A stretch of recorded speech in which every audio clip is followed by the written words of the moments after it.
Бүгүн УКМКга кумтөр иши боюнча суракка чакырылган Өмүрбек Бабанов камакка алынды. Маалыматты Атайын кызматтын басма сөз борбору билдирди. Белгилүү болгондой, кумтөр боюнча түзүлгөн комиссиянын төрагасы депутат Акылбек Жапаров быйыл февралда канадалык компания менен жең ичинен сүйлөшүү жүргүзгөн. Кыргызстандын кызыкчылыгына каршы келген шарттарды макулдашкан өлкөнүн мурдагы жетекчилеринин жоопкерчилигин кароо демилгесин көтөргөн. 17 майда УКМКнын төрагасы Камчыбек Ташиев кумтөр кенене байланыштуу 4 кылмыш иши бар экенин парламенттин жалпы жыйынында билдирген. До вас довести вот это 4 уголовных дела, которые были возбуждены по отношению к Comtor Operating Company.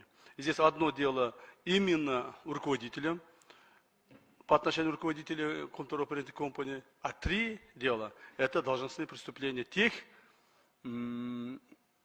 людей, которые в то время занимали ответственные государственные посты.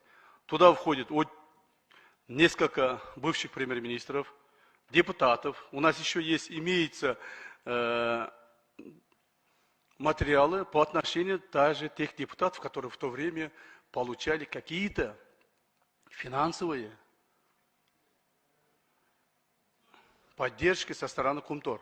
Мындан сырткары 31 майда кумтөр иши боюнча козголгон кылмыш иштин алкагында мурдагы президент Сооронбай Жээнбековдун бир тууганы парламенттин экс-спикери Асылбек Жээнбеков, жогорку кеңештин депутаты Төрөбай Зулпукаров суракка чакырылганы жеке булактар аркылуу белгилүү болду. Ошондой эле Асылбек Жээнбековдун да камакка алынганы айтылууда. Атайын кызмат азырынча бул маалыматты тастыктай элек. Буга чейин кумтөр иши боюнча козголгон кылмыш иштин алкагында мурдагы премьер-министр Темир Сариев сурак берип чыккан. Андан кийин УКМКга жогорку кеңештин 5-чакырылышынын депутаты Турсунбай Салимов, парламенттин 4-чакырылышынын депутаты Сергей Ибрагимов сурак берип чыкканы белгилүү болгон. Каминерлердин суракка чакырылганы ачыкталбаганы менен Ибрагимов сурактан кийин казынага 100 миллион сом төккөнү ачыкталды. Бирок каражат кумтөр ишине байланыштуу эмес экени айтылат.